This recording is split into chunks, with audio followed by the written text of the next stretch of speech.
Here are my top 5 packing tips to be prepared for any festival.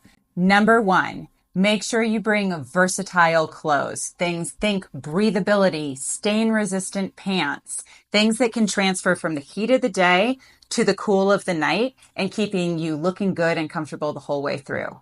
Number 2, stay hydrated. This is super important for outdoor festivals. Make sure you bring a water bottle. Number 3, remember your sunscreen. It is so easy to get sunburnt at a festival during the day, and it is unpleasant. You do not want that. Number 4, then this is an odd one, dry bags for your phones and wallets, just a small one, because the amount of times that you actually get stuck in an accidental rainstorm in the afternoon and it becomes a muddy mess, you're going to want to make sure that your technology is protected. And number 5 is a park blanket. And I'm not talking a standard blanket from the back of your couch, ones that have water resistance on the bottom of them so that you can sit on them and the water or the moisture from the ground doesn't soak through to everybody's pants.